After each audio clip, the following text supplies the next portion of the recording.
pelo nosso bate-papo da noite, esse momento especial de muita alegria para todos nós, e interagir, né, com diversas casas espíritas, diversos municípios.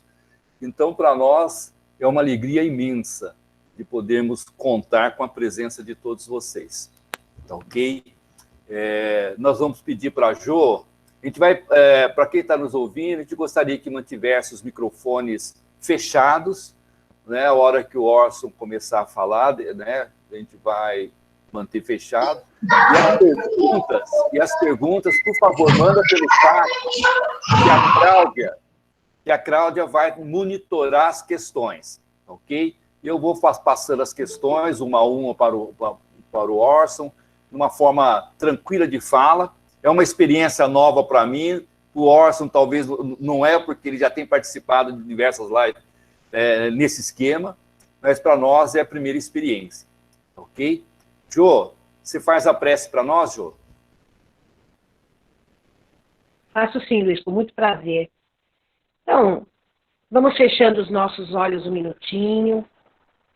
Vamos imaginando que nós, realmente, como o Luiz falou, vamos nos imaginando lá no nosso salão, um lugar agradável, protegido pela espiritualidade.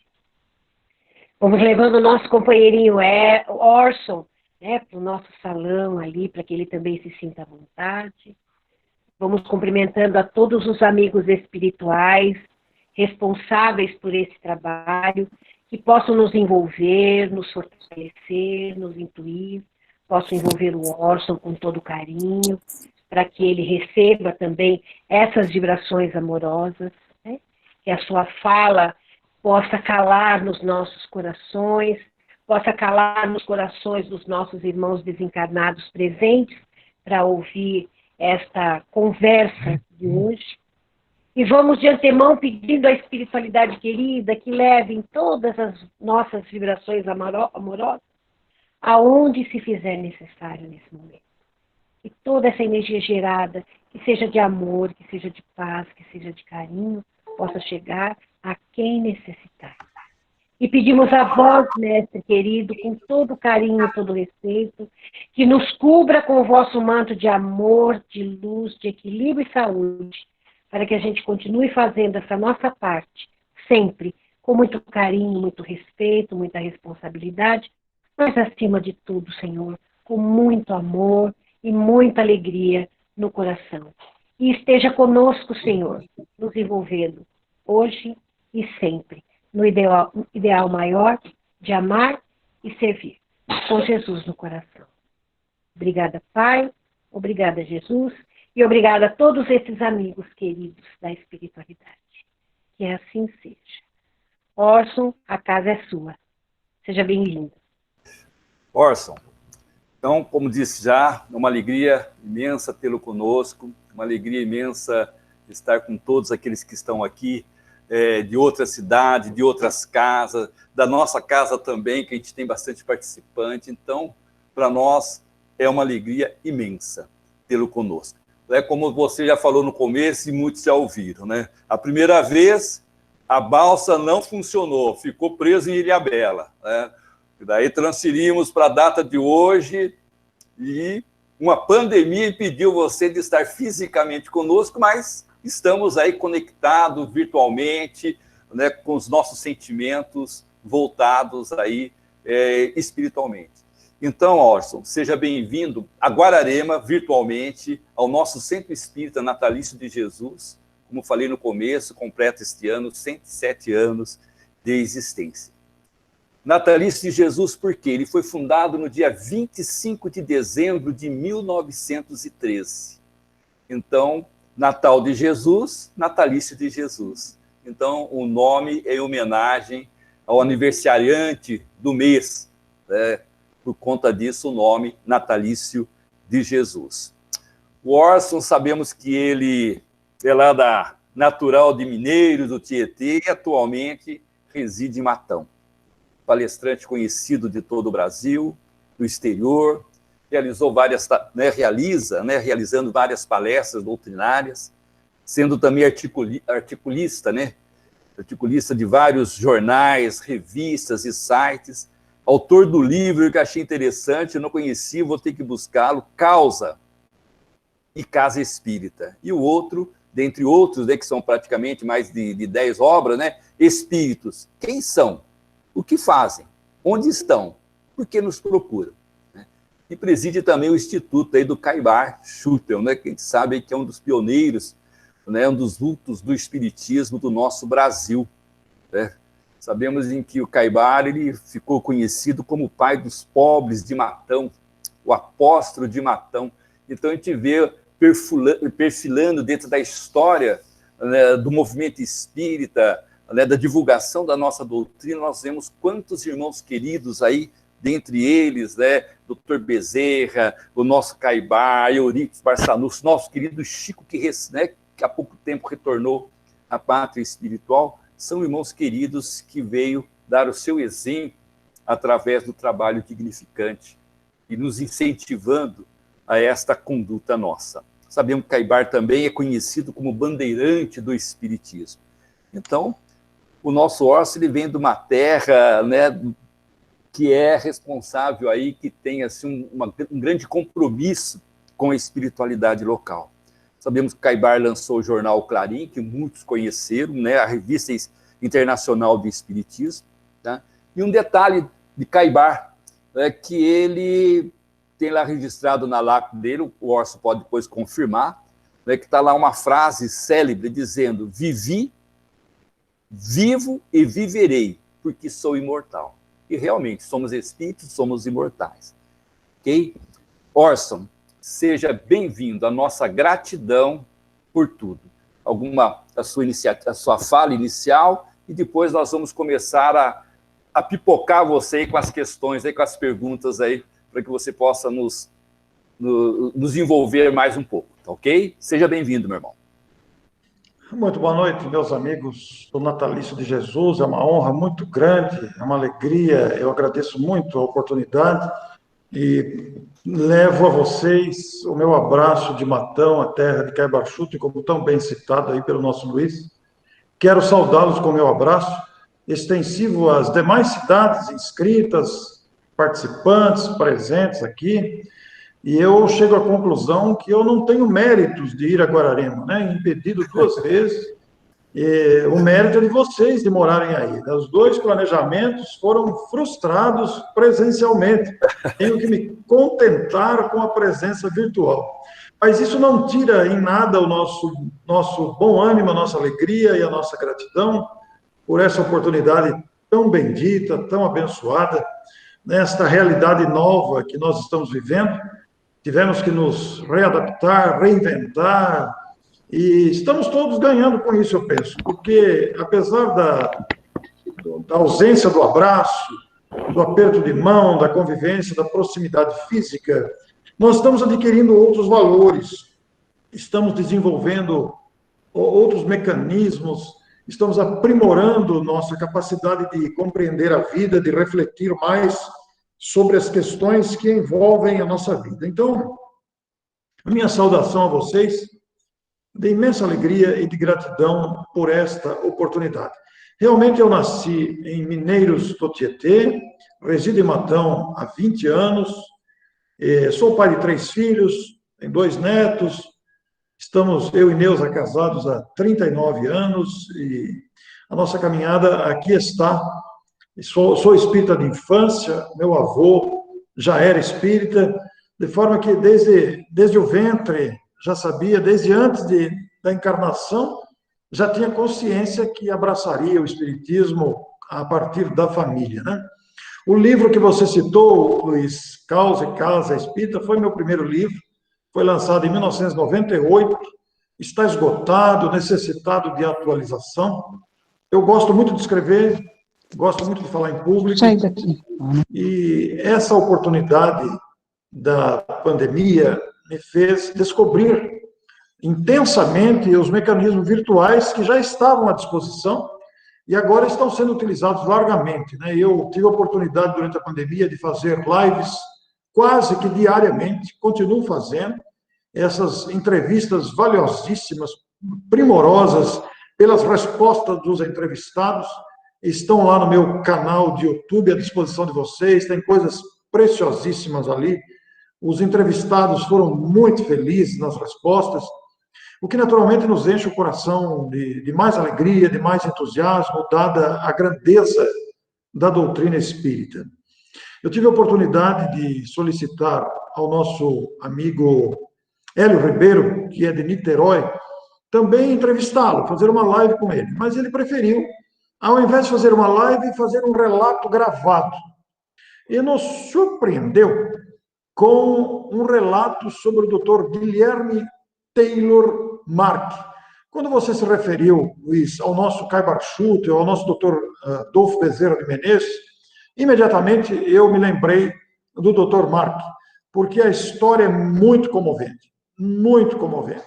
E também de Francisco Valdomiro Lorenz, que veio da Tchecoslováquia e situou-se em Dom Feliciano, no Rio Grande do Sul, tornando-se lá também um médium extraordinário. De forma que temos esses vultos, Dr. Bezerra, Caibar Schutter, o nosso Dr. Mark, que vocês poderão ver todas essas entrevistas lá no canal do YouTube, entre outros tantos valorosos nomes da história do movimento brasileiro, do movimento espírita nacional e internacional. Nós estamos todos aprendendo continuamente com esses vultos valorosos que não souberam conter esforços nem iniciativas para que o Espiritismo se tornasse conhecido, dado o entusiasmo que este conhecimento lhes proporcionou. Tomando contato com o Espiritismo, quem estuda o Espiritismo e aprofunda seus conceitos, suas bases doutrinárias, nunca mais será o mesmo. Porque realmente, quando a gente começa a estudar o Espiritismo e percebe o alcance da sua proposta, percebe a seriedade dos seus fundamentos, os objetivos nobres que o Espiritismo apresenta ao coração humano, faz com que movimentemos a nossa inteligência, que movimentemos a nossa capacidade de desenvolver ideias, iniciativas que façam o Espiritismo conhecido. Não há nunca o desejo de converter pessoas, de fazer as pessoas mudar de religião, abandonar suas crenças. Não, em absoluto. O Espiritismo respeita profundamente a individualidade humana. Mas isso não impede que se coloque à disposição das pessoas com quem convivemos, das pessoas que conhecemos, ou mesmo das pessoas que não conhecemos, com quem não convivemos, colocar à disposição esse tesouro. O Divaldo, nosso Divaldo, outro grande nome da cultura espírita, da divulgação espírita, chegou a afirmar recentemente que o Espiritismo não é o mapa do tesouro, é o próprio tesouro. Exatamente pelo conteúdo consistente, lógico, racional, que inspira ações como essa. Impedidos de estarmos presencialmente, o movimento espírita organizou-se nessa grande corrente de entrelaçamento dos espíritas para a alimentação do ideal, fortalecendo casas, instituições, pessoas, etc. E o nosso querido Raul Franzolin, um grande estudioso espírita, nós tivemos a oportunidade também de entrevistá-lo, ele chegou a afirmar que a internet, o recurso virtual, será o grande recurso que vai impulsionar o conhecimento espírita. Porque vejam vocês o quanto nós, espíritas, estamos utilizando esse recurso. Todo o Brasil espírita está se utilizando disso, colocando à disposição da população em geral, do grande povo brasileiro, esses conhecimentos que chegam em forma de entrevistas, de palestras, de debates, mesas redondas, encontros como esses, mas também de clipes, reportagens, alusivas a disseminar esse entusiasmo do conhecimento espírita. Isso nos enche o coração de mais vontade de trabalhar. Impulsionados que fomos por aquele início trazido por Allan Kardec, através da codificação do Espiritismo, que fez surgir os adeptos do Espiritismo, que, por sua vez, fundaram os centros espíritas. Vocês se referiram aí, durante a nossa conversa inicial, vocês se referiram ao Centro Natalício de Jesus, fundado há muitas décadas, completando décadas imensas de trabalho, de inspiração, de busca, de expansão do pensamento espírita, assim como aconteceu aqui em Matão. Caio Barchuti fundou o Centro Espírita Amantes da Pobreza em 1905, quando Matão era um vilarejo, não tinha nem energia elétrica. Então, a história do Espiritismo, através do século, e muitas instituições já passaram, como vocês já passaram, um século de existência, de trabalho. O trabalho dos pioneiros não foi em vão, não se perdeu. E o Centro Espírita aí está atuando. E pela primeira vez na história, se bem que houve paralisação, ou pelo menos tentativas de paralisação numa época de um governo ditatorial, mas a experiência que vivemos é inédita. E o Centro Espírita se constitui num educandário de almas. O Centro Espírita é uma escola. O Centro Espírita é um hospital, é uma oficina. É uma oficina de trabalho onde podemos exercitar a capacidade de servir, onde podemos direcionar os nossos esforços para fazer dele um conglomerado de motivação e trabalho em favor de nós mesmos, em favor de nosso próximo, seja pelas atividades várias da caridade, estendidas aí através da sopa, do fornecimento de roupas, da alfabetização, da profissionalização, seja através de hospitais, de creches, de orfanatos, de asilos. Há uma infinidade de trabalho, que através do século, o Brasil soube assumir isso com muita seriedade.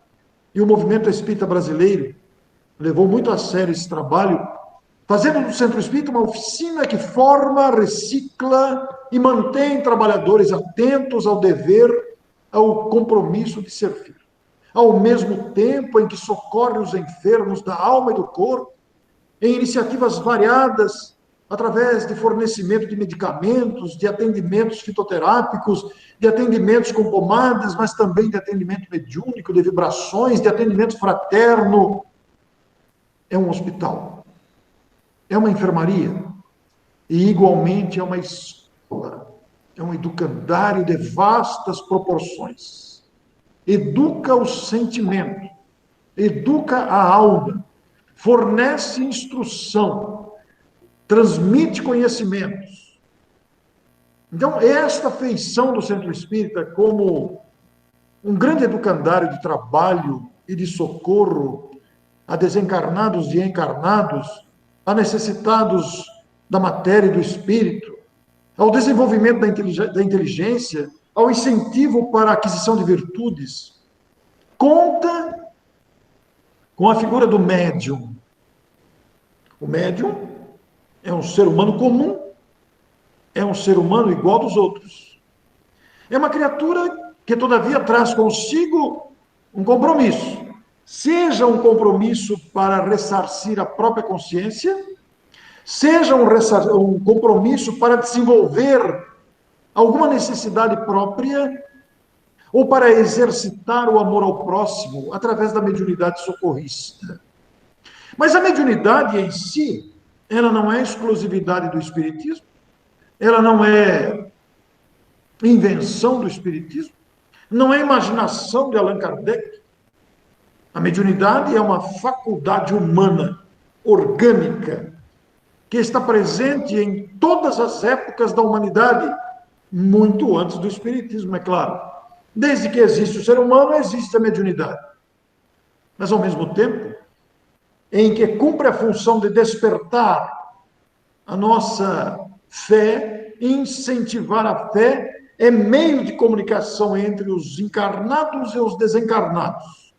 É elemento de instrução, é veículo de informação, é meio de comunicação, é ferramenta de trabalho, é instrumento de despertamento.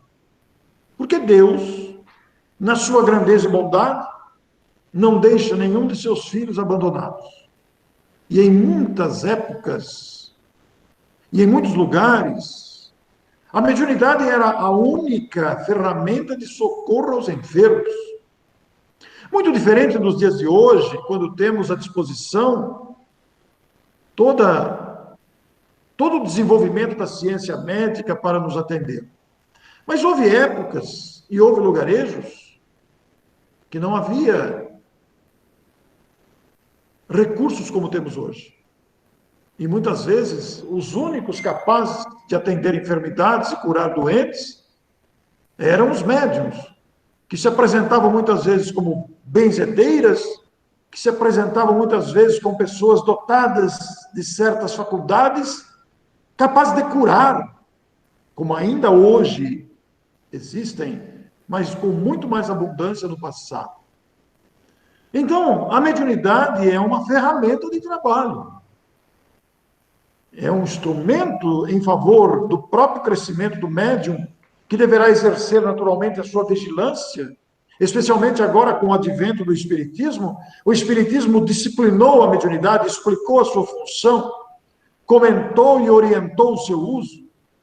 Já não podemos alegar ignorância. Já está conosco há mais de um século o Livro dos Médiuns, o maior tratado de estudo dessa faculdade humana, que é uma faculdade humana, não é exclusividade do Espiritismo. Portanto, temos mediunidade em todos os lugares, crenças, condições sociais. Temos padres inspirados, temos pastores conduzidos por mentores esclarecidos, temos palestrantes bem conduzidos, médicos assistidos. Os espíritos estão em toda parte. Estão aqui conosco, estão nos hospitais, estão no trabalho, estão nos educandários, nas escolas, em todos os lugares. E utilizam-se da mediunidade humana, que se apresenta de forma tão variada. Todos nós somos mais ou menos médiuns. E houve uma confusão de achar que todo espírito é médium, que todo médium é espírita. Não. Não. A mediunidade está na criatura humana. Eu sou espírita de infância. Nasci no espiritismo, como disse a vocês, mas eu não sou um médium explícito. Digamos que eu sou um médium implícito, intuitivo. Vocês podem ficar tranquilos, porque quem está falando é o espírito Orson mesmo, sou eu mesmo que estou falando. Muita gente pensa que eu estou psicofonando, que é um espírito incorporado, que está dando comunicação. Não, sou eu mesmo. Eu sei tudo que eu estou falando, eu tive que estudar para eu falar, eu tenho controle do que eu estou falando, tenho consciência do que estou falando. Mas a fluência verbal não é minha. A fluência é incentivada intuitivamente, né, pela faculdade mediúnica mental. Não é explícita, é implícita. Então a mediunidade está presente no médium, que é uma criatura humana normal, dotado dessa percepção extrasensorial, capaz às vezes de ver, de ouvir, de falar, de curar, de teletransportar-se no desdobramento, não é mesmo? De materializar, fornecer recursos para a materialização, e tem uma variedade muito grande de mediunidade, como a gente sabe. Uma variedade enorme, tão bem explicada por Allan Kardec em O Livro dos Médiuns. Acontece que nem todos os médiuns têm conhecimento. Alguns médiuns se desequilibram por falta de conhecimento, alguns não têm maturidade, outros são levianos. Sim, levianos. Porque conforme é a pessoa, é o médium. Tal pessoa, tal médium. Se o médium é desonesto como pessoa humana, se ele como pessoa é desonesto, ele tende a usar a desonestidade na mediunidade. Se o médium é bondoso, ele será um médium bondoso. Se a pessoa é bondosa, quero dizer, ele será um médium bondoso. Se é uma pessoa irritada, uma pessoa ansiosa, poderá aparecer isso na mediunidade. Uma mediunidade ansiosa, uma mediunidade conturbada, porque a pessoa é conturbada, porque a pessoa é ansiosa. Então, a educação pessoal de nós mesmos, a disciplina no nosso comportamento e o conhecimento da mediunidade produzirá bons frutos da mediunidade. Exemplo disso está aí nos grandes médiuns que o Brasil cultivou, como o nosso Chico Xavier, Ivone Pereira, Divaldo Franco, Raul Teixeira. O nosso Chico, especificamente, ele era de uma índole boa, não é porque ele era médium, é porque ele era bom de coração, ele era humilde como pessoa, e a sua humildade, a sua bondade como pessoa transbordava para a prática mediúnica, porque ele era um espírito bom, é um espírito bom. então apresentava-se como um médium bom, ou um bom médium. Então, essas características todas nos levam a pensar na vinculação que existe entre o centro espírita, o médium e a mediunidade. Médium que pode estar em toda parte, nas diversas crenças e condições sociais, médium que pode atuar no centro espírita, que disciplina a prática mediúnica e traz orientação correta para as nossas ações. Mas no envolvimento de tudo isso está o lar, a família, onde nascemos, onde vivemos, onde construímos a nossa família depois de sairmos da casa de nossos pais. Nos casamos, temos os nossos filhos, construímos o nosso ninho doméstico, esta célula da sociedade humana, onde se formam os cidadãos, através da educação recebida dos pais. O lar é a célula formadora do cidadão. E existem os lares desestruturados, os lares em penúria, e existem também os lares moralizados, independente da sua condição social. Lares em penúria material e moralizados. Lares em abundância material e desmoralizados. Lares estruturados na decência, na dignidade, no amor que cultivam os seus membros, e lares destruídos por tantos motivos que a gente vê diariamente. Com crimes, com doenças, com inconformação, com tráfico de drogas, com ausência de uma formação moral sólida, com ausência de uma orientação religiosa. E nós? Eu nasci num lar espírita. Muitos de vocês, talvez sim, talvez não, eu não conheço cada um, mas cada um tem a sua história familiar. E naturalmente que nos lembramos dos exemplos recebidos dos nossos pais, que formaram a nossa personalidade, que fizeram com que a gente, através das décadas, chegasse ao ponto que estamos.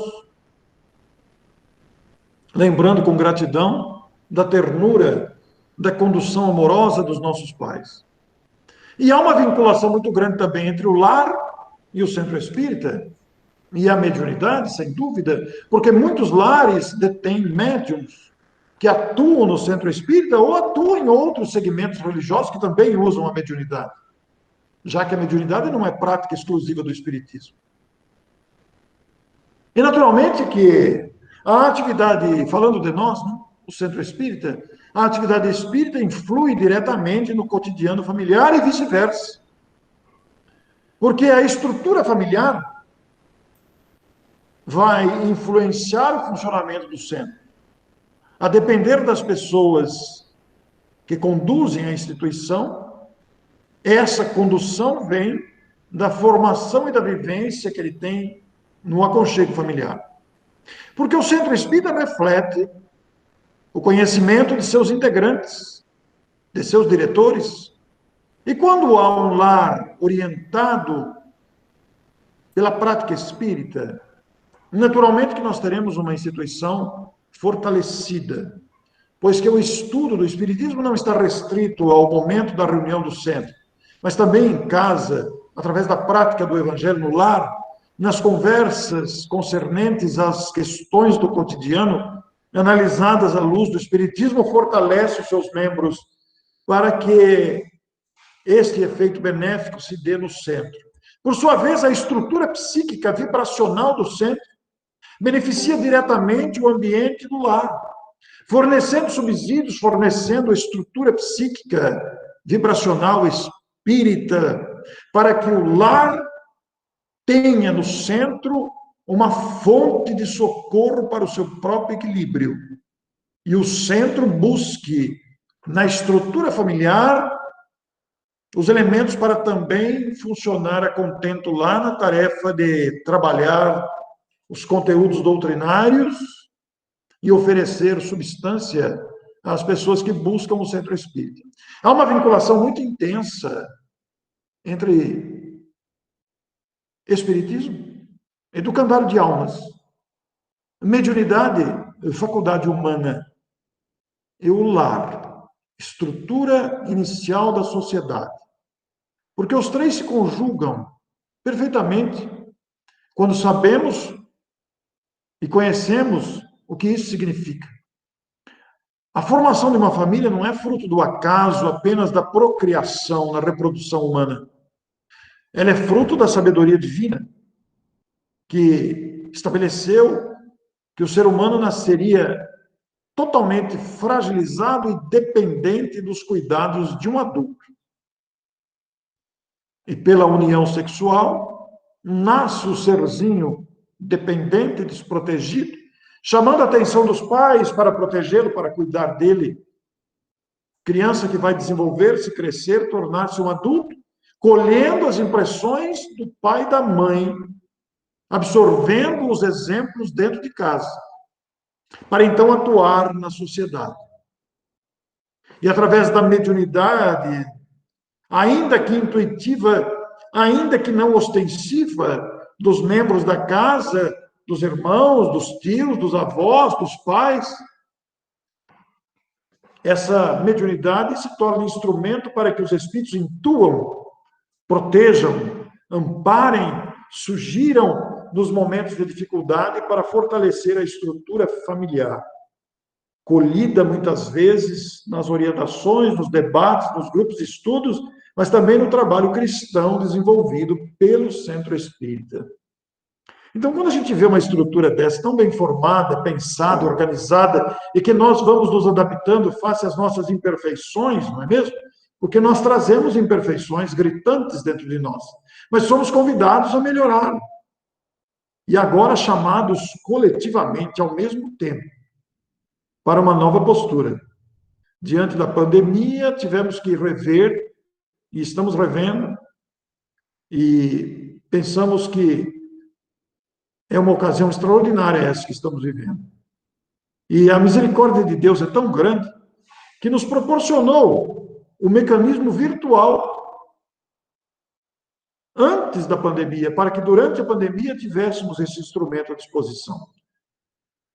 Os aplicativos já estavam disponíveis, veio a pandemia e nós pudemos nos valer dele para essa comunicação, tanto da instrução escolar, né, os alunos estudando em casa, se aproximando dos pais na estrutura familiar, os pais estando mais perto, mais junto, como para esses contatos de intercâmbio e divulgação espírita. Isto é uma bênção, isto é extraordinário. E somos, pois, convidados a esse novo tempo. Então, quando pensamos em centro espírita, mediunidade e lar, nós podemos tirar muita coisa daí. Por isso eu quero abrir agora, agradecendo aos amigos, abrir um instante para uma troca de ideias. O que pensam os amigos sobre essas questões todas?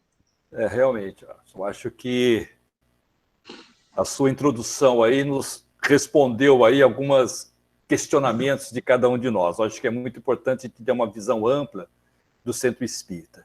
Sabemos que nós buscamos a doutrina espírita não porque a gente se identifica com ela, porque ela não faz proselitismo, ninguém está ali na porta do centro, olha, entra, vem aqui, né?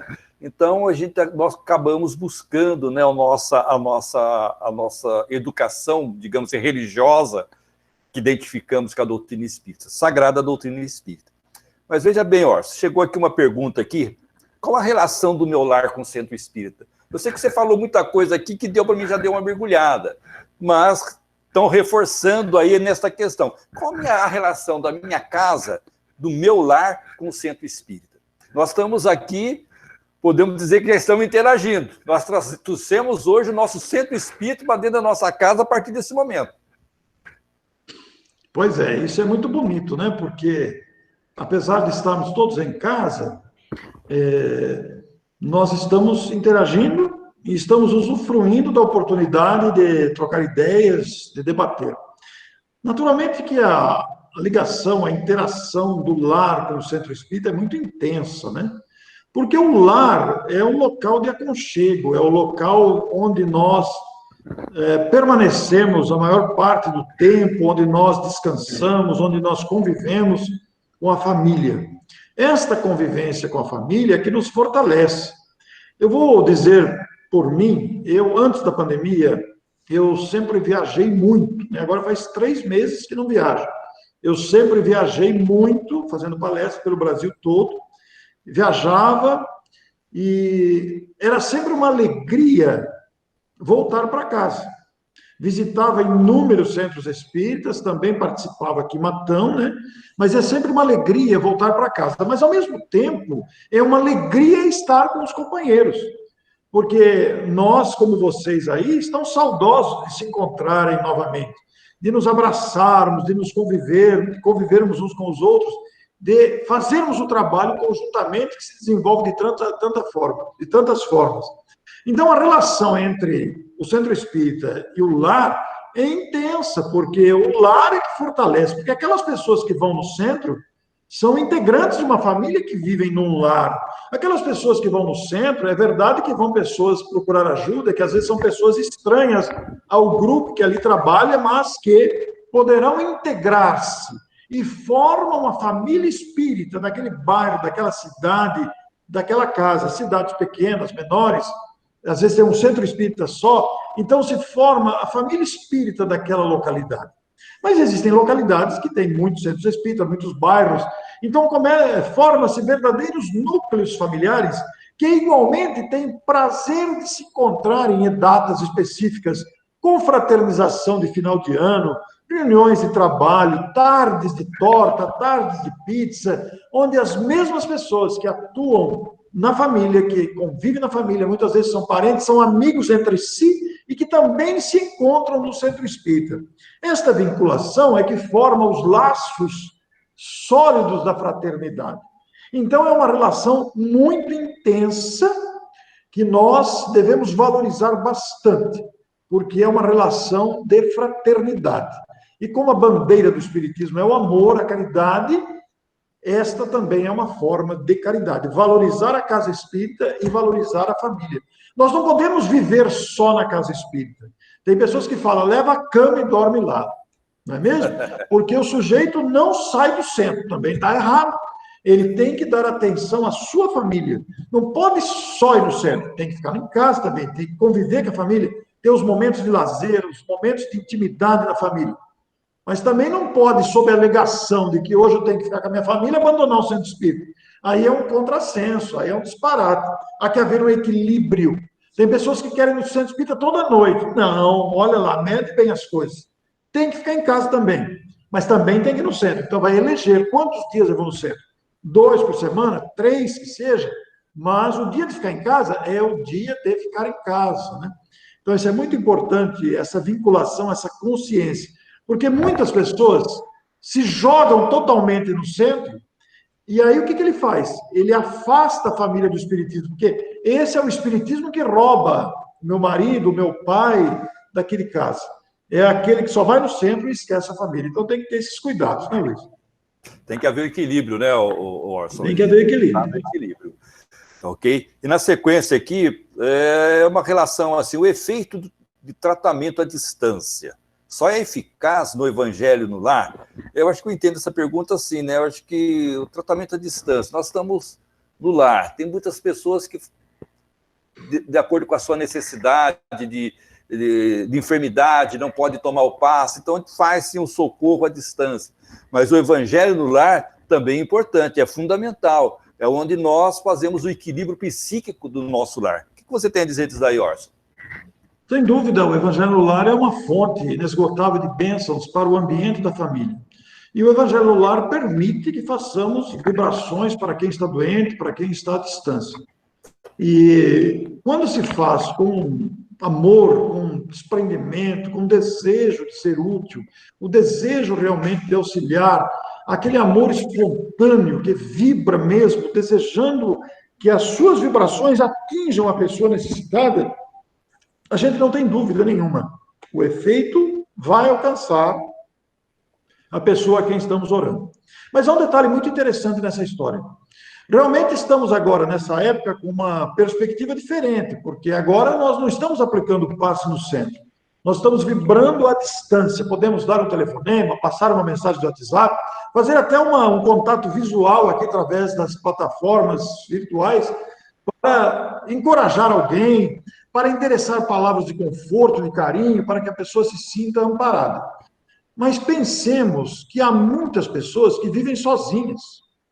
Existem pessoas que estão solitárias e pessoas que às vezes têm dificuldade de acionar o mecanismo virtual. Em alguns casos, será interessante que, além das vibrações à distância, que o Centro Espírita procure manter uma espécie de plantão ou pessoas voluntárias, observados todos os requisitos de segurança e proteção, e fazer visitas para esses casos que possam ser necessários. Pessoas acamadas, pessoas idosas, sozinhas, muitas vezes, casais idosos. Às vezes será interessante, sim, a movimentação e a presença física, não se esquecendo de todos os cuidados recomendados para a saúde nesta época. Porque a função do Centro Espírita é proteger os seus integrantes. E nesta proteção aos integrantes, o bom senso recomendou que nós nos isolássemos, que fossem suspensas as atividades. O bom senso recomendou isso. Daí a importância de não voltarmos, pelo menos por enquanto. Mas haverá casos que, às vezes, haverá necessidade de, além da vibração à distância, irmos até a casa da pessoa, observados todos os preceitos de segurança. Que ótimo, Orson. Tem uma outra pergunta que chegou aqui. Podemos acreditar que o passe à distância e fluidificação de água realizados virtualmente têm o mesmo efeito que no Centro Espírita? Cada pergunta, hein, Orson? São perguntas boas. Você... São perguntas boas, porque nos fazem raciocinar, né? Verdade. A gente tem que pensar, e o Espiritismo recomenda para todos nós o bom senso, o discernimento, a coerência com os ensinos do Espiritismo. Veja bem, nós sabemos que a força do pensamento, ela é potente e ela é capaz de agir, mesmo à distância. Então, a fluidificação de água e a vibração à distância, ela tem o mesmo valor diante da presença física.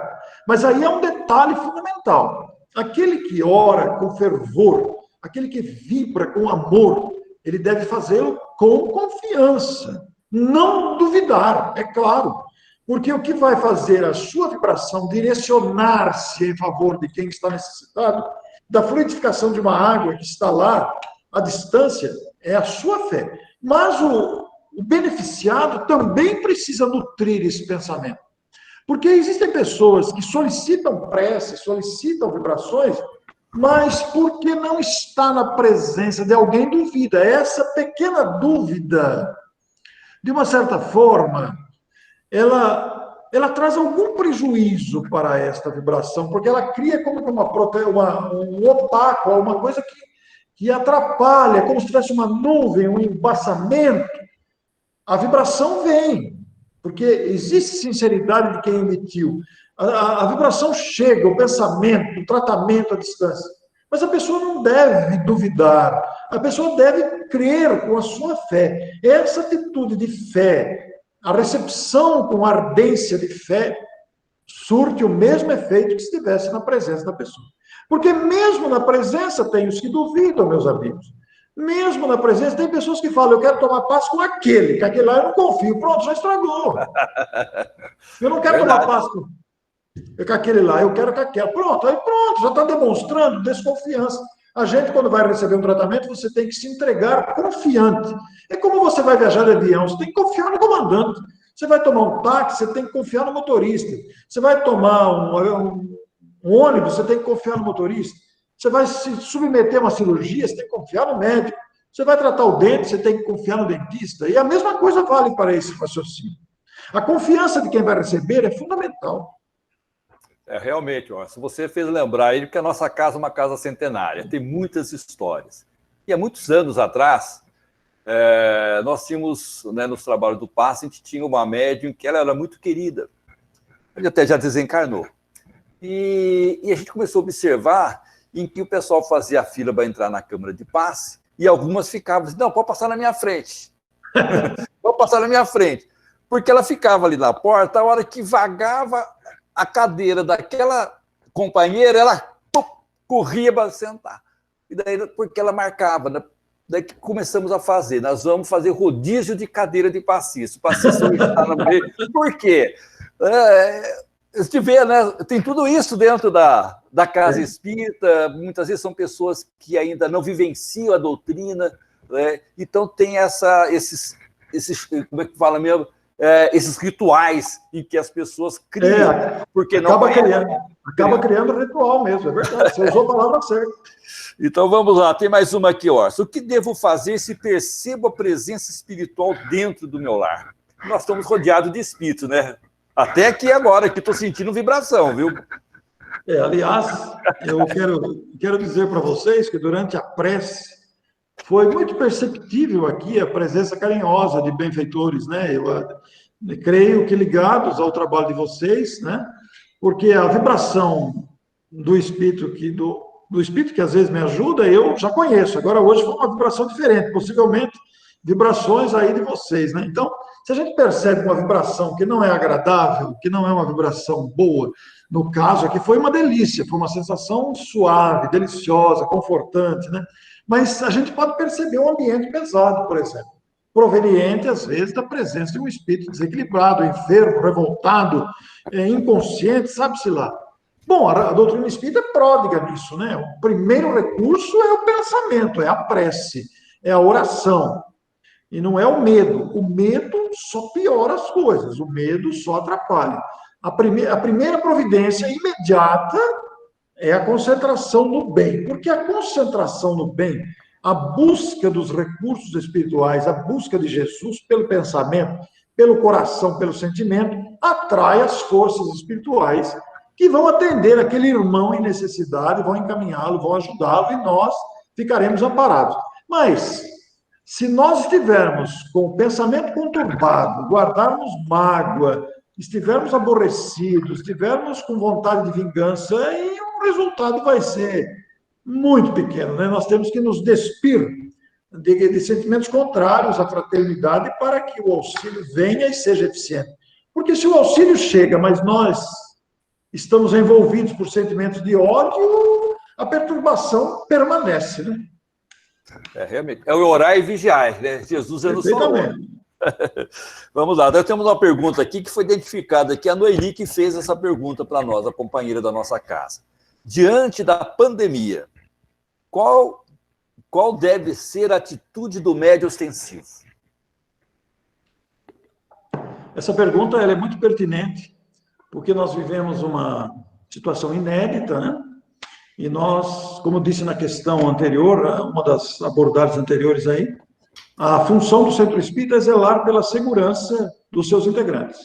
O Centro Espírita, voltando lá no começo, ele é detentor e condutor de uma série de atividades, entre elas a reunião mediúnica. Não precisamos nem falar das demais, porque até já falamos e todo mundo sabe, mas entre elas está a reunião mediúnica. Então, as recomendações saudáveis, recheadas e saturadas de bom senso e discernimento, indicam que nós não devemos fazer aglomeração. Então, o Centro Espírita deve primar por essa orientação, suspende as atividades. E não fiquemos preocupados, achando que os benfeitores vão ficar bravos. Como que vocês estão parando com a reunião aí? Olha um monte de gente que está desencarnando todo dia, milhares por dia no Brasil. E esses espíritos vão ser tratados aonde? Como é que nós vamos fazer? Não, de forma nenhuma. Aliás, no livro Missionários da Luz, o instrutor Alexandre diz que as reuniões mediúnicas são dispensáveis. Eles podem muito bem tratar os espíritos, recebê-los, acolhê-los, encaminhá-los lá. Por que se utilizam dos médiuns? Por que se utilizam da reunião mediúnica? Para nós aprendermos com as lições provenientes dos dramas humanos para não incorrermos no mesmo equívoco. Então, a reunião mediúnica ela é um exercício de fraternidade. Ela é um aprendizado para que desenvolvamos o nosso amor ao próximo. Mas os espíritos podem muito bem atender lá sem a gente. Há uma movimentação intensa na espiritualidade. Veja, se nós, os seres humanos, somos capazes de construir hospitais de campanha aqui na Terra, com toda a problemática que está aqui, especialmente no Brasil, inclusive com desvios de dinheiro que era destinado para isso, e nós ainda insistimos nisso, né? Será que vai precisar vir uma pandemia pior que essa para corrigir isso também? Mas, enfim. Então, os espíritos têm recursos muito maiores do que nós lá. Agora, como é que ficam os médiums ostensivos? Já que não está havendo reunião mediúnica, nós não vamos fazer reunião mediúnica virtual. Não é recomendável, por duas razões principais. Primeiro, o lar não é lugar para reunião mediúnica. Porque a conturbação do lar durante o dia é rádio, é telefone, é criança que chora, que birra, é irritação, é barulho, é confusão, cachorro, não sei o quê. Não é um ambiente ideal para isso. Acontece muita coisa dentro de uma casa diariamente. Então, o lar não é o lugar indicado. No começo, nos primórdios, as reuniões mediúnicas eram caseiras. Mas hoje nós já desenvolvemos o senso. O centro espírita é o local de estrutura psíquica vibracional para isso. Mas, o que vamos fazer? Segundo motivo, o médium estando sozinho na sua casa, ainda que acompanhado por um familiar que não tem experiência, como é que nós vamos fazer uma reunião mediúnica aqui com o médium? Imaginemos se estamos fazendo uma reunião mediúnica aqui, eu seja o esclarecedor e uma outra pessoa que esteja na sua casa, seja um médium que está recebendo uma entidade muito perturbada e necessitada, e isso afeta o equilíbrio físico-emocional do médium. Como é que eu vou atender? Ele pode até derrubar o laptop, derrubar o celular, e aí como é que vai ser essa história? Fica lá sozinho, fica lá em desequilíbrio. Então, não é recomendável. Não se deve fazer reunião mediúnica virtual. Mas o que vamos fazer? Bom, o médium acostumado, experiente, que já tem tempo de doutrina e já tem tempo de prática espírita mediúnica, ele vai saber se conduzir. Até porque ele já conhece como se conduzir. Ele sabe que tem o recurso da prece, ele sabe que tem o recurso da vibração, ele sabe que pode segurar, ele não vai dar expansão à comunicação, ele sabe que ali não é o momento, então ele vai se proteger. Ele vai saber se proteger. A grande questão são os médiums novatos, inexperientes, mas ostensivos, médiums, apenas não têm experiência. Eles começaram, se aproximaram do espiritismo, começaram a estudar, começaram a entender, pronto, veio a pandemia. Como é que nós fazemos? Centro fechado, atividade suspensa. O centro está apenas com a porta fechada, mas as atividades, embora suspensas presencialmente, elas continuam. Olha o que vocês estão fazendo aqui. Olha o que nós estamos fazendo aqui. É uma reunião espírita. Então, os médiuns inexperientes, os médiuns novatos, que ainda não sabem administrar a situação com a recepção de espíritos em dificuldades, vingativos, nervosos, desequilibrados, etc., poderão ser orientados para se conduzirem. Podemos passar mensagem de WhatsApp, podemos telefonar, podemos fazer uma orientação aqui virtual, chamada de vídeo, mas não para fazer reunião mediúnica, e sim para orientar o médium, fortalecendo-o para que ele se fortaleça, para que ele tenha condições de administrar o possível desequilíbrio e se libertar do assédio de espíritos em dificuldade. Em extremos casos, uma equipe do centro, novamente, tomados todos os devidos cuidados com a saúde, poderá até ir na casa do médium para socorrer numa situação de emergência. O SAMU vai, se tiver um acidente, é uma situação de emergência, o SAMU vai. O centro poderá nomear uma equipe para essa finalidade, mas não reunião mediúnica. É importante que não desamparemos o médium novato e inexperiente e que sejamos presença confortadora para que ele aguarde o momento do retorno. Muito bom, Orson. Tem uma pergunta aqui do nosso amigo, vou chamar de amigo, irmão de caminhada, Dr. Décio Edoli, da AME, de Campo Grande. Meu amigo Décio, que bacana, né? Um grande amigo. Então, ele mandou uma pergunta para você, Orson. Ele propõe um plantão de do Centro Espírita para alguns atendimentos emergenciais. Qual a sua opinião a respeito disso, Orson? É a pergunta do nosso amigo Décio, Dr. Décio. Dr. Décio é uma figura muito respeitada no nosso movimento espírita, muito querido por todos nós. A pergunta não é do Décio, é minha. Desculpa, o Esther. Eu acho que confundiu aí. A pergunta está aqui, olha lá. Vou repetir aqui. Qual a sua opinião a respeito? Quer dizer, o plantão do Centro Espírita para Atendimento. A sua depois eu vou fazer, tá ok?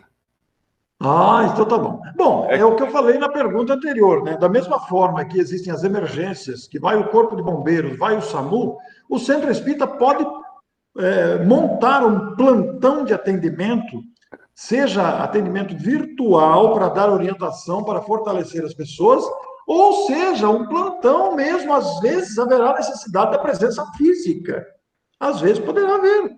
Nós poderíamos montar um plantão para um atendimento de emergência. Eu sou muito favorável a isso, eu acho necessário fazer isso. Importante. É interessante, né, Orson? Porque eu estava lendo uma reportagem uns tempos atrás, em que se nós fosse fazer uma estatística da quantidade de atendimento fraterno que o centro faz, de acolhimento e de passe, se for contabilizar isso aí estatisticamente, que tem centro que deve fazer isso, nós estaríamos nos equiparando a um atendimento de um pronto-socorro, do setor de emergência da saúde. Né? Perfeitamente. Vamos lá, nós temos uma pergunta aqui. Porque se nós formos pensar... Porque antigamente, não sei se você lembra, em 1970, 79, havia um controle, inclusive do setor de fiscalização do governo, de contabilizar quantas pessoas entravam no centro espírita, quantos passos, quais eram as reuniões públicas, e havia todo um dado estatístico relacionado a isso, né? Isso mesmo. Não sei se você já viu isso aí, tem um dado demográfico, estatístico disso daí, de décadas aí, de década de 70, mais ou menos aí. Já vi, pelo governo federal. Né? Mas vamos lá, tem mais uma pergunta aqui, que é da Esther. Viu, Esther? Desculpa, porque eu acho que cruzou a linha aí. Todos somos médiuns. Afirmação de Allan Kardec e dos Espíritos. Como o narcisismo se mostra nos dias atuais, se nós, já que todos somos médiuns, a nós, né, já que todos somos médiuns. Como que você vê isso aí, o Orson? Né? Somos espíritos, né? Somos médiuns, você mesmo já falou na sua introdução. Kardec nos coloca muito bem isso aí, todos nós somos. Como o narcisismo se mostra nos dias atuais, em nós, já que somos médiuns. O narcisismo é fruto da vaidade humana, né? A adoração a si mesmo, a própria beleza, esse culto a si mesmo, ele é produto da vaidade. Embora todos devamos gostar da gente mesmo, mas nós não podemos nos esquecer dos outros. E sempre lembrar que nós não somos melhores do que ninguém. Ninguém é melhor do que ninguém, nem pior.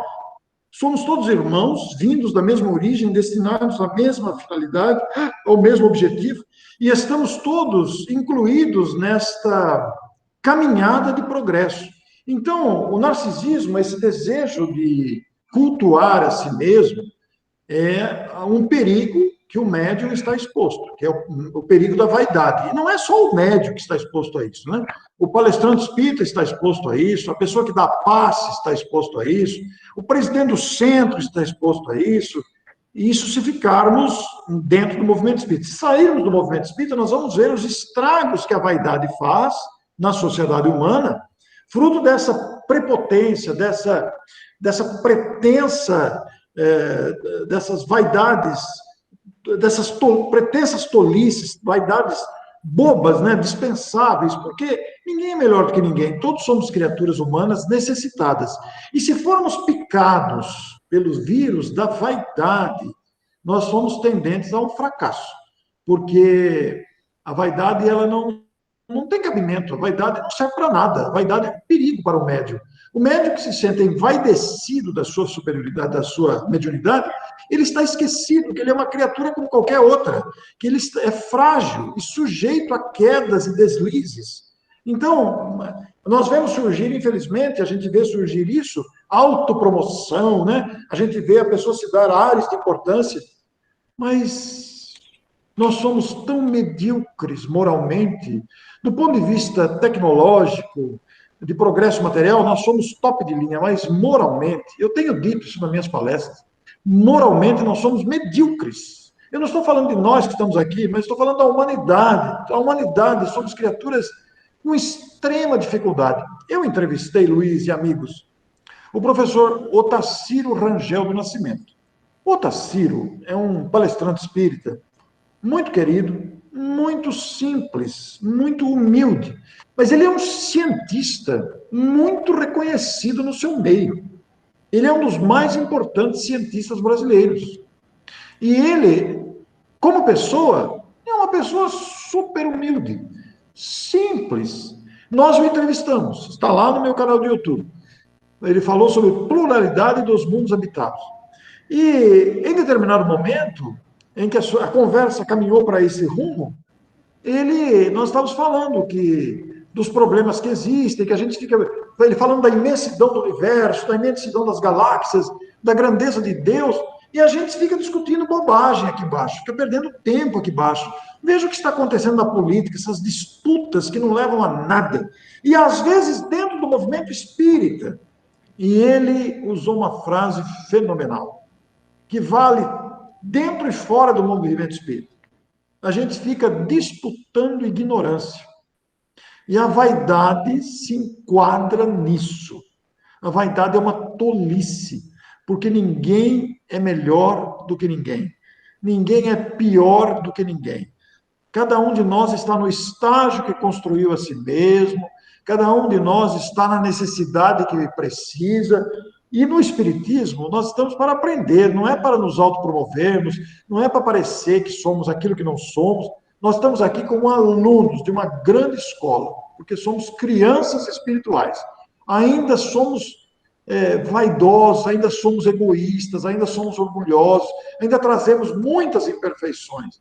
Então, o Espiritismo é uma escola. Quando a gente começa a pensar na grandeza do Cristo, no legado deixado pelo Cristo, que paciência que o Cristo tem conosco, porque não força, ele aguarda o desenvolvimento. Aí as provas, a lei do progresso vai fazendo a gente caminhar. Então a gente precisa parar para observar isso. Essa pandemia que surgiu não é por acaso. Gente, acorda, gente. Vocês estão perdendo tempo com muita bobagem, com tanta coisa dispensável. Então, o narcisismo, esse culto a si mesmo, é uma ilusão, Luiz. Realmente, a gente vê que tudo é vaidade, né? E É verdade. Eu quero só fazer aqui uma ressalva, porque somos aprendizes aqui de âncora, né? Somos aqui um âncora, um mediador. E aquela pergunta que eu falei do Dr. Décio, na realidade, quem caminhou foi a companheira Esther. Ela fez uma referência, né? O que você acha dessa colocação do Dr. Décio, que é uma contribuição que a Esther trouxe, que ela viu isso daí. Então, na hora cruzou as bolas, foi a sua pergunta, mas a gente está aqui aprendendo, estou aqui no aprendizado. Então, a minha secretária... Olha, eu me sinto muito honrado de ter respondido igual a ele, né? Porque o doutor Décio é uma autoridade no conhecimento espírita. Tá certo. Então, Esther, me desculpa aí, viu, Esther? Porque a gente está aqui com uma aprendiz aqui de entrevistador aqui, viu? Bom, Décio, temos... O Décio, olha, nós temos aqui mais uma pergunta aqui, né, que veio aqui pelo WhatsApp, aqui, deixa eu ver aqui com o meu WhatsApp que fechou aqui. Vamos ver aqui, a Fernanda Aires. O que nos une é o amor. Então, a distância não deve ser um obstáculo. Orson, você acredita que as palestras podem ter um novo formato depois desse momento que estamos vivendo? Podemos expandir a forma de divulgar a doutrina? Olha, Fernanda, eu acho que a pandemia deu uma lição em todos nós e abriu uma perspectiva imensa. Nós não sabemos ainda como vai funcionar após esse estágio, né? E se funcionar, penso que vai ser com muito cuidado. Enquanto não houver uma vacina, né? Enquanto não houver uma vacina, nós vamos ter que tomar todos os cuidados de prevenção, etc. e tal. Todavia, eu penso que esta realidade virtual, esta inovação de palestras, entrevistas virtualmente considerada, eu penso que isso vai continuar. Digamos que invente uma vacina e nós possamos nos aglomerar de novo, podemos dar os cumprimentos, abraço, beijinho, estarmos juntos, pizzaria, almoço, tudo aquilo que a gente gosta de fazer, né? Estarmos viajando, participando de eventos. Mas mesmo assim, eu penso que essas ocasiões virtuais vão continuar. Nós tivemos recentemente o encontro anual José Herculano Pires, em Avaré, que eu tive a honra de participar. O encontro anual José Herculano Pires, em Avaré, ele nasceu de inspiração aqui do nosso encontro anual Caibar Chútil, que é realizado aqui em Matão há 10 anos. É um encontro muito grande. E este ano, por causa da pandemia, ele será exclusivamente virtual. E nós estávamos na expectativa de como iria ocorrer o de Avaré, que ocorreu agora esse mês, porque ele também foi virtual. Ele era para ser presencial, é um evento grande também, e foi virtual. E foi um sucesso. Mostrou que é possível fazer. Mostrou que não atrapalha nada. E tivemos milhares de participantes e visualizações. Agora, é claro que, como seres humanos sociais, a gente tem saudade do abraço, da presença física. Mas eu acho, Fernanda, que nós teremos algumas modificações, sim. Eu não sei dizer para você quais serão, não deu para perceber ainda. Agora, uma coisa interessante é que a USE São Paulo disponibilizou um documento, né, para orientar os centros num possível retorno. Esse documento foi divulgado pela USE, é um documento elaborado face à experiência que vivemos, e nós vamos ter que nos adaptar. Eu penso que volta, mas não com a regularidade. Uma coisa que tem me preocupado, eu tenho pensado muito nisso, será que vai haver uma dispersão depois de 3 meses? Ou vai causar um efeito contrário? Aí todo mundo vai ficar com vontade de ir. Ou vai dispersar ou vai juntar mais? E isso só o tempo vai responder. Verdade. Realmente, Orson. Nós temos aqui mais uma pergunta aqui, que é do nosso amigo José Antônio Polizel. Ele faz o seguinte questionamento. Você citou a pandemia. Está sendo oportunidade de nos vincularmos ainda mais em nossos lares. Qual a sua opinião a respeito do aumento dos suicídios e separações conjugais que estamos observando na sociedade e como a Casa Espírita poderia ajudar? O suicídio tem sido um flagelo galopante, mesmo antes da pandemia. Ele já vinha vindo em índices alarmantes e a pandemia ela acentua mais isso, porque o aumento da solidão, a preponderância do isolamento, isso leva as pessoas a essa tendência, aqueles que já pensavam, talvez reafirme esse desejo, etc. e tal, né? Então, as casas espíritas precisam agir no sentido de sempre oferecer apoio e material para evitar esse flagelo. Os centros espíritas e os grupos devem gravar palestras e veicular no Facebook, no WhatsApp, aonde for possível, nos contatos, a valorização da vida. Está havendo um esforço muito grande de valorização da vida. Eu tive a oportunidade, durante a pandemia, de entrevistar 2 pessoas sobre a valorização da vida. Um foi a Sandra Fiore, que é uma moça aqui de Araraquara, que tem se especializado nesse assunto, e ela falou não falou sobre suicídio, falou sobre a valorização da vida, para que essa valorização chegue ao coração das pessoas com tendência, que estão pensando nisso, etc. E também entrevistei o Abel Sidney, que é de Porto Velho, que fez um livro, Lições de um Suicida, baseado no Memórias de um Suicida, da Ivone Pereira. Ele praticamente fez um manual para estudar Memórias de um Suicida. As 2 entrevistas foram valiosíssimas. Então, esse material, sem falar na iniciativa do Instituto de Difusão Espírita, que fez uma campanha o ano passado de valorização da vida também, sem esquecer as iniciativas do CVV, quer dizer, sem esquecer os esforços mundiais fora do meio espírita, valorizando a vida e tentando combater o suicídio, nós não podemos ficar alheios ao suicídio. Isso tem que estar na nossa pauta, tem que estar na nossa atenção, no nosso cuidado, para sempre despertar esperança nas criaturas, sempre despertar vontade, desejo de viver, valorizar a vida. Então, é uma questão muito grave. Aí, na pergunta do Polizel, tem uma outra questão, qual que é dentro da mesma pergunta? Lê de novo para mim, Luiz. Ele coloca aqui, deixa eu ver aqui, qual a sua opinião a respeito do aumento do suicídio e separações conjugais. Separações conjugais, pois é. Então, o aumento do suicídio vem desse vazio existencial que as pessoas se permitem, né? há tanto conteúdo a ser buscado, a ser pesquisado, procurado, e as pessoas se permitem este vazio. Então, este aumento provém do materialismo, do império do materialismo, este aumento provém da descrença. Então, cabe aos cristãos, incluídos os espíritas, esse papel gigantesco de espalhar esperança e disseminar a fé. Quanto às separações conjugais, é até cômico dizer isso, mas nós tivemos a oportunidade de ouvir de um amigo dizendo assim, eu não sabia que era tão difícil passar o dia inteiro com a minha mulher em casa. Então, quer dizer, que coisa mais esquisita, né? Mas peraí, vocês não são casados? Não, eu não sabia que era tão duro ficar com ela o dia inteiro. Quer dizer, muitos casais se desequilibram, e há uma coisa interessante. Agora, uma coisa eu notei, Polizel e Luiz, parece que diminuiu o número de feminicídio durante a pandemia, né? Embora haja muitas separações, até antes da pandemia, estava assustador o número de feminicídio. Agora parece que deu uma acalmada do feminicídio, né? Então, como é que nós vamos analisar a situação social? Talvez um sociólogo, uma psicóloga pudesse dar melhor resposta sobre isso. Realmente, viu, Orson? Eu tive a oportunidade de participar de um fórum sobre a violência sexual contra criança e adolescente. Foi um fórum até interessante, virtual. Foram praticamente 20 dias, das 8 às 10 da noite, com mais de 5 mil pessoas participando.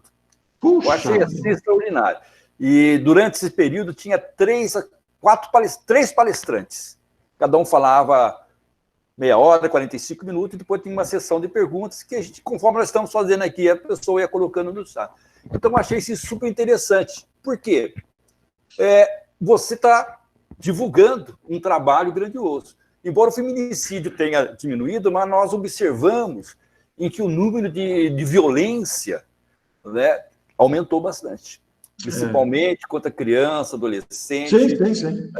Então, a gente vê que é uma dificuldade. Essa questão social da pandemia, ela trouxe também essas outras questões em que existe, mas que acabou aumentando um pouco mais. Dentro de casa, né, Luiz? Justamente. E outra coisa interessante que a gente vai observando nesse período é que as igrejas têm o seu papel fundamental, independente se é católica, se é evangélica, se é protestante, se é um centro espírita, porque 50% de muitas agressões ou problema de depressão era resolvido quando as pessoas buscavam dentro do culto aquele momento, né? De uma hora, ou participando de uma missa, de um culto evangélico, ou indo no centro espírita, participando de uma reunião pública, né? Ou tomando paz. Então, a gente vê em que a pandemia ela também inibiu essas práticas presenciais. Então, o centro espírita tem que pensar mesmo, né? Aquilo que a Esther colocou com o doutor Décio, que é uma das perguntas dele, relacionada a um plantão, é uma coisa que a gente tem que pensar, né? Observando-se, né, as questões de segurança. Quem que vai fazer esse plantão? Os acima de 60 estão aí numa dificuldade, porque é um público de risco. E se nós formos observar, a maior parte dos participantes dos centros espíritas estão acima dos 60. Então, talvez é uma visão da gente ver, e os nossos jovens, onde que estão eles? Tem que tocar a nossa casa. Né? A pandemia está nos levando a repensar toda essa dinâmica das questões sociais, e principalmente do centro espírita. Você toca em pontos importantes aí, ao dizer que a maioria da população do centro espírita está acima de 60, né? O que é que está acontecendo com as nossas crianças e os nossos jovens? O que é que está nos levando a não atrair os jovens para o centro? Por que isso tem acontecido? Nós estamos sendo muito duros com os jovens, não estamos aceitando as inclusões juvenis. Por que está acontecendo isso, né? Existem muitos jovens trabalhando, mas se você comparar, é pouco, né? Porque os centros espíritas estão envelhecendo. Então, é preciso repensar. Aliás, aproveitando esse momento aqui, eu acho que nós devemos aproveitar a pandemia para reavaliar a maneira como estamos conduzindo as coisas no centro espírita. De repente, há a oportunidade de vamos refazer o programa, vamos mudar o modelo, porque esse modelo talvez esteja precisando de uma reformulação. repensar tudo isso, porque veja, a nossa população está envelhecendo. Exatamente. Né? O Brasil está envelhecendo. Então, hoje a gente vai ver em torno, hoje, Guararema, uma cidade pequena, não tem 30 mil habitantes, mas é quase 15% da população é idosa. Então, se for ver, né, num campo mundial, nosso próprio Brasil, que está envelhecendo. Então, hoje, né, as crianças que estão nascendo estão, segundo a estatística, a cada idoso não está nascendo criança de 0 a 4 anos. De 0 a 4 anos, né? Por outro lado, Luiz, tem uma coisa muito boa acontecendo, viu?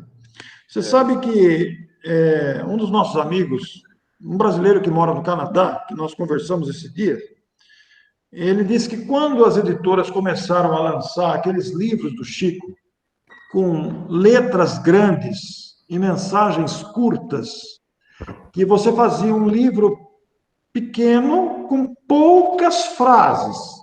Então, ele considerou, no raciocínio dele, essas editoras estão querendo ganhar dinheiro, né? Por que estão fazendo esses livros com tão pouco conteúdo escrito, com letras grandes e bem espaçadas? Por que estão fazendo isso? Está querendo ganhar dinheiro? Na época ele pensou isso. Passados 15 anos aproximadamente, que estamos agora nessa época, o que nós estamos vendo? Os espíritos fizeram aquelas mensagens curtas que as editoras publicavam, naturalmente os editores inspirados, porque sabiam que chegaríamos num tempo que a gente leria menos e aproveitaria estas frases compactas e curtas e repletas de conteúdo para que esses jovens habituados à nova tecnologia usassem o Instagram como estão usando, que é uma ferramenta muito usada para a faixa mais jovem e que atinge muita gente. Então, esse é o outro lado da moeda que já está aparecendo, Luiz. Realmente é. Porque nós... veja bem, este programa que nós estamos usando, isso aqui foi desenvolvido por jovens. Por jovens. Não é? Realmente. E nós apanhamos para poder estar aqui hoje. Então, não podemos ver com um olhar pessimista. Nós temos que ver os dois lados da questão. Né? Justamente, porque em tudo isso tem um aprendizado muito grande. Sim. Né? Porque os jovens hoje, eles é frase curtas. Eles abriu e já visualizou. Isso.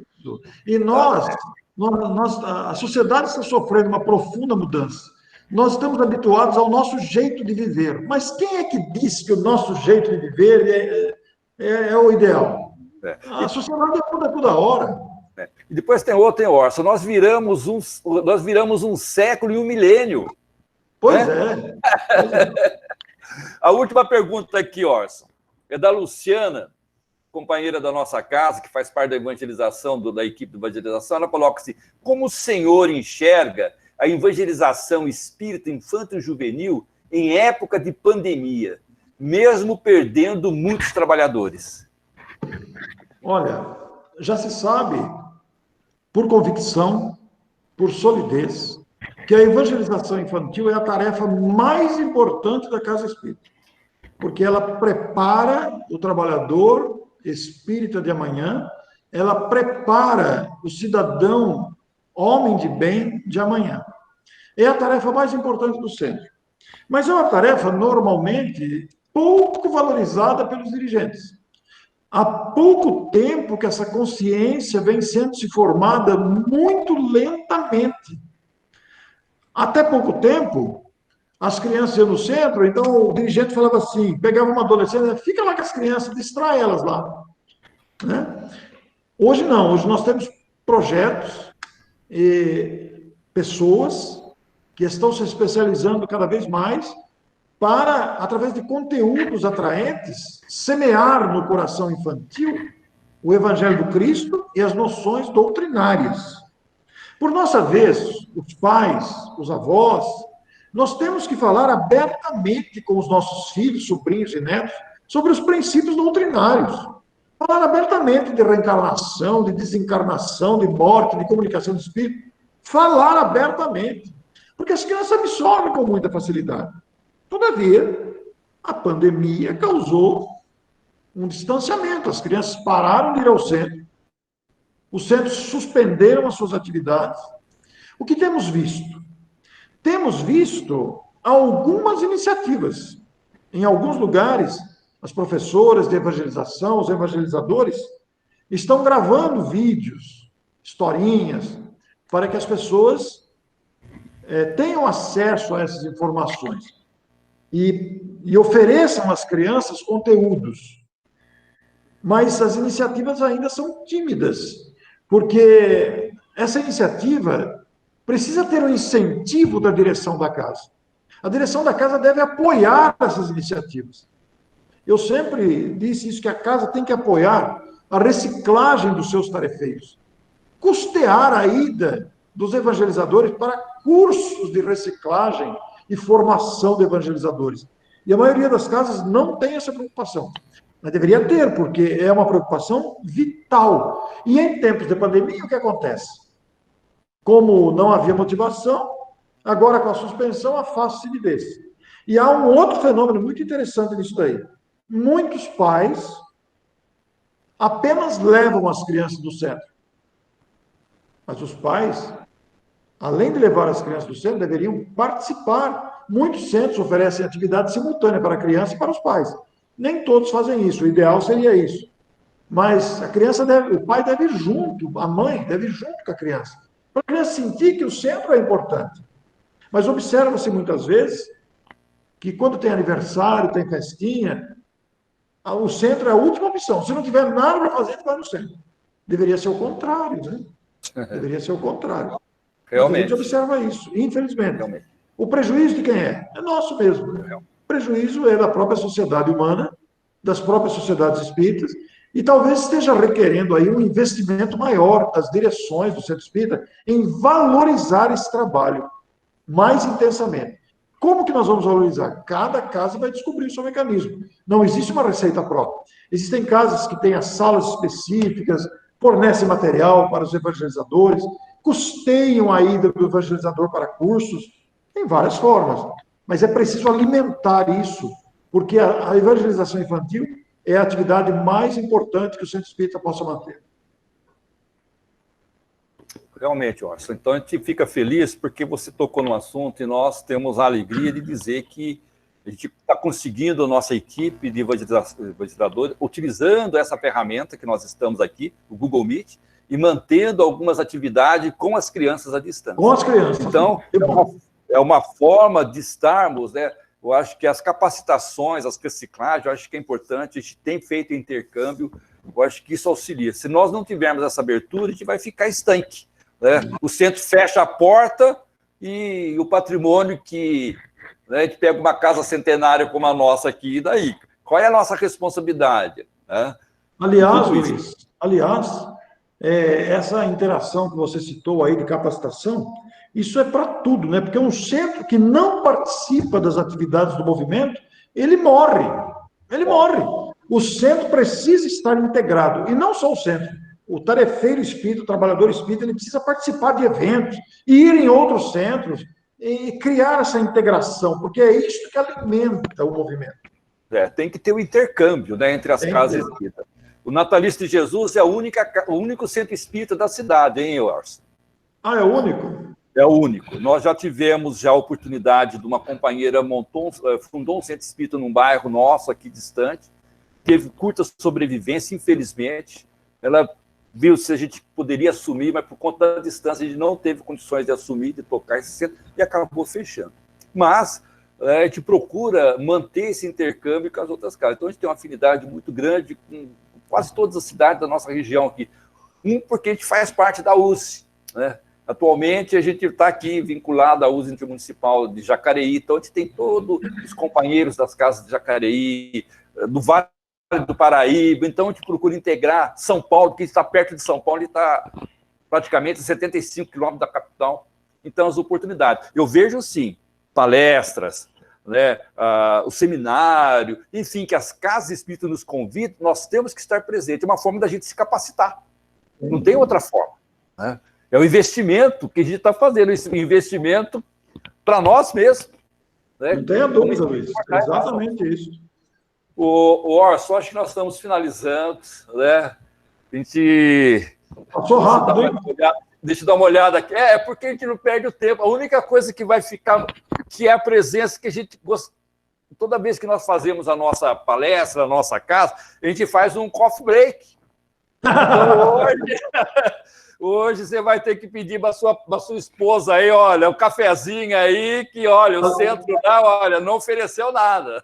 Aliás, o Paulo e a Leia disseram que o coffee break aí do Natalício de Jesus é um espetáculo, hein? O Paulo falou verdade, viu? Aqui é uma da parte principal nossa, depois que termina a palestra, a gente faz essa confraternização. Eu acho que isso é super interessante. Fala, Jô. É a nossa parte de desmaterialização que nós vamos deixar de fazer com ele. Você sabe que uma vez eu fui fazer palestra no Centro Espírita e estava fazendo aniversário, né, o centro, não sei quantos anos o centro estava fazendo. E no local que eu estava falando, à minha direita, tinha uma porta que dava para o salão onde estava uma mesa de comes e bebes. E aquele cheiro, rapaz, que vinha na minha direção, assim. E eu fazendo a palestra, o centro lotado, era aniversário do centro.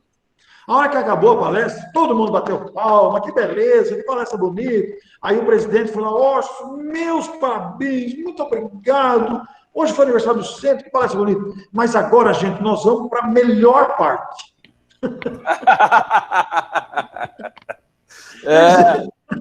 No fim, caiu todo mundo na gargalhada, inclusive ele, porque até ele percebeu, né? Que já palestra, né? A melhor parte estava lá. Daí é o espírito materializado, né? A gente dá valor muito à matéria, né? Mas com um coffee break depois vai bem, né? Vai bem. Alguém quer fazer algumas considerações? Esther? Cláudia, você que é a nossa responsável pela evangelização aí, você quer fazer alguma colocação, Cláudia? Eu sou fã do Orson. Obrigado. Você me deu um alento, estamos no caminho certo. Obrigada, gratidão. Então, tá ok. Então, eu quero agradecer às casas espíritas que se representaram aqui, aos companheiros da nossa casa espírita, das cidades que estão aqui, e dizer que a palestra foi gravada, a Cláudia depois vai editá-la, vai deixar disponível no site nosso do Centro Espírita Natalício de Jesus. Para os companheiros da casa, ela vai mandar o link aí pelo WhatsApp, para que a gente possa rever, porque é importante. Hoje a tecnologia nos permite isso, a gente grava para poder depois rever, reavaliar os nossos conceitos. Eu acho que tudo isso é importante para nós. Ok? Orson, nós vamos fazer a nossa prece. Peço Luiz, licença para você. Eu queria só usar a palavra rapidinho. Primeiro, fica à vontade. Primeiro, agradecer a vocês. E eu queria sugerir a vocês que visitassem o meu canal de YouTube, porque as entrevistas que estão lá são maravilhosas. Eu tenho postado muita coisa lá e tenho postado diariamente frases retiradas das obras básicas de Leon Denis e também dos Espíritos Emmanuel e outros no Instagram. Lá no Instagram eu estou como Orson Peter. Então, diariamente eu estou publicando uma frase lá de destaque. Os que quiserem, está à disposição e o canal está lá também. Ativem o sininho, né, para receberem as notificações, porque nós temos muita coisa boa lá, resultante dessas entrevistas que fizemos nas respostas dos entrevistados. Muito obrigado. Eu que agradeço, Orson, a sua fala. Ainda bem que eu fiquei preocupado aqui. O Orson já na primeira ficou retido lá. O mar se agitou, né? Não deu para ele vir. E agora a pandemia não deu para ele vir. Eu fiquei aqui pensando que tomara que a internet não caia. Né? Não caiu, né? Não caiu. Luiz. Olá, Esther. Me dá licença. Pode falar. Eu visitei o seu canal do YouTube, Orson, essa semana, e reforço tudo que você disse, porque eu tirei muitas coisas importantes lá, né? Fiz umas anotações para poder apresentar com material de reforço de aulas, né? Ah, que bom. Então, realmente tem muita coisa que vale, aliás, tudo que está lá vale a pena. Tem um conteúdo muito grande lá, realmente. É importante que nós possamos fazer uma reciclagem de acordo com o interesse, né, do momento para a utilização. Então, eu quero pedir permissão a você para que a gente possa utilizar em aulas, né? Tranquilamente, aquilo está disponível. E eu estou alimentando o canal todo dia, diariamente eu ponho alguma coisa lá. Eu tenho feito 90 segundos com Kardec, que é 90 segundos para falar de Kardec. São 2 programas por semana. Sim. Então, e as entrevistas, palestras que eu estou subindo, né? Mas as entrevistas têm sido grande e forte, né? Grande e forte são as entrevistas. No Instagram ainda não vi, mas no YouTube eu tive a curiosidade desta semana aliás, fiquei várias horas, porque eu fiquei muito motivada. Tem muita coisa lá. Foi uma beleza. Muito obrigada, tá, Orson? Eu que Foi muito interessante poder ouvi-lo, tá? Volte sempre. Obrigado. Viu, Luiz? Ontem era para eu falar em Guarulhos e não conseguiu conexão, não deu certo. Nossa! Ontem não deu. Você vê que coisa, rapaz? Interessante. Olha. Mas tá bom, Orson. Mas você tem alguma consideração a mais, Orson? Tudo bem? Eu quero pedir autorização de você depois para subir no meu YouTube também essa gravação. Tranquilamente. Né? Fica à vontade, tá bom? Depois que você me mandar o link, eu vou subir ele. Tá ótimo. Obrigado. Então tá ok. Então, boa noite a você. Eu que agradeço mais uma vez, Orson, receba as nossas vibrações, o nosso carinho, né, da nossa Casa Espírita, Natalício de Jesus, a todos aqueles que participaram desse momento especial, sagrado, que é de poder compartilhar, né, poder nos visualizar, podemos ouvir, né, isso que é importante, falar, gesticular, né, sem máscara, né, esse é um momento importante para nós, né? Então, a nossa gratidão, receba aí, né, no seu lar, com a sua família, as nossas vibrações. Obrigado. Todos os corações queridos que compartilharam conosco. Rogamos ao Senhor da vida que nos fortalece nesse final, que toda a energia gerada dentro do nosso lar, né, com as vibrações do nosso irmão Orson, que possa envolver a todos nós, que ela não fica presa ao nosso lar, mas que ela possa ir se espraiando e atingindo a todos os lares no nosso entorno e que necessitam, né, de um pouquinho de vibrações, de carinho, de respeito, de harmonia, de equilíbrio, Senhor. Então nós rogamos, abençoe, Senhor, a todos nós. Abençoe a todos os profissionais da área da saúde que estão aí, Senhor, no trabalho contínuo, exaustivo, né, por conta da pandemia. Fortalece a todos, orienta os nossos governantes para que tenham bom senso, para que tenha sabedoria, Senhor, para que haja harmonia e equilíbrio nas suas decisões. Fortalece a todos os templos religiosos, Senhor, e rogamos pela nossa doutrina espírita, para as casas espíritas, Senhor, para os seus dirigentes, para que haja paz, harmonia e equilíbrio. Gratidão, Senhor. E nos despedimos na tua paz, que possamos permanecer em nossos lares com essa mesma paz, com a mesma alegria em nossos corações. Que assim seja. Gratidão, meu irmão. Muita paz. Muito obrigado. Volte sempre. Seja sempre bem-vindo. Obrigada. Obrigado. Beijo no povo. Foi uma alegria, viu? Foi uma alegria. A gente agradece. Tchau, meu povo. Lindos. Beijo para todo mundo. Obrigada, Fernanda. Volte sempre também. Tchau. Obrigado, viu, Cláudia? Vou mandar um link que eu estou aqui. Pelo trabalho, viu, Cláudia? Eu já vi a Fernanda hoje. Um abraço, Fernanda.